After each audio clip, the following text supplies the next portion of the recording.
एक दूसरे को प्रणाम करना चाहिए तो लाभ मिलता है। आपके अंदर भगवान बैठे तो मैं पहले आपको प्रणाम कर लेता हूँ। ओम नमो नारायणाय। बोलो ओम नमो नारायणाय। नमो नारायण। गुरु अपने शिष्य को दीक्षा देने के बाद पहले प्रणाम करता है। हमारे यहाँ परंपरा है, जब मैं अपने सन्यासियों को सन्यास देता हूँ तो सन्यास देने के बाद मैं उनको पहले प्रणाम मैं करता हूँ। परंपरा है। ओम नमो नारायण। भैया अब तो नारायण हो गया, नारायण स्वरूप है। हम सभी तो उसी के हिस्से हैं। तो याद रखना, प्रणाम करना सीखो, अन्न को प्रसाद मानना सीखो। प्रसाद मानोगे तो घाटा नहीं रहेगा।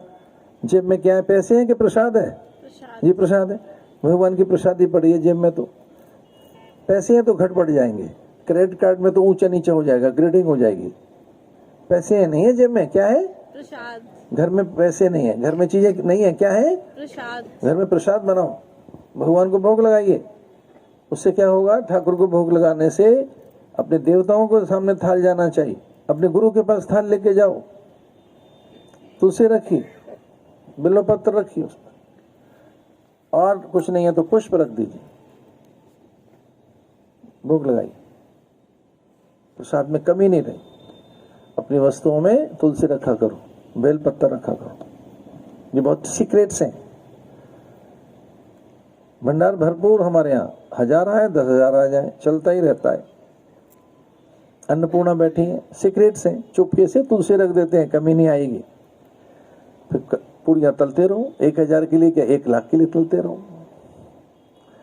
हम महात्माओं के यहाँ तो कभी कमी होती नहीं, क्योंकि भक्तों के लिए बन रहा है, भगवान के लिए बन रहा है। हमारे यहाँ जो भोजन बनता है किसके लिए बनता है? भगवान के लिए। बटेगा किसके लिए? भक्तों के लिए। और किसके लिए बनेगा? कुछ चाचा ताऊ तो है नहीं हमारा, मामा मम्मी है नहीं, कोई रिलेशन वाले आते नहीं।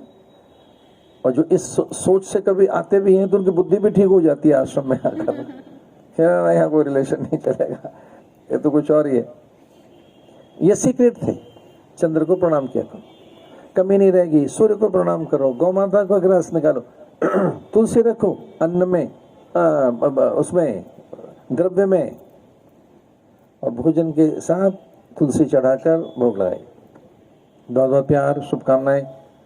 मैं सोच रहा था 2 4 10 20 लोग आएंगे मिलने के लिए, यहाँ तो फिर से कथा अगेन पंडाल, लाइक फिर से वही रमक झमक। अब ये मैं ये सोच रहा था कि 50-60 लोग होंगे, एक लाइन लगवा लेंगे, हेलो हाय कर लेंगे, भाई तेरा क्या हाल चाल है, क्या चल रहा है। अब यहाँ तो बड़ा मुश्किल है, ये तो हो नहीं पाएगा। अब ये हो नहीं पाएगा आज, क्योंकि आपसे वो संयम पता नहीं कितना रख पाओगे, राम जाने होगा कि नहीं आपसे।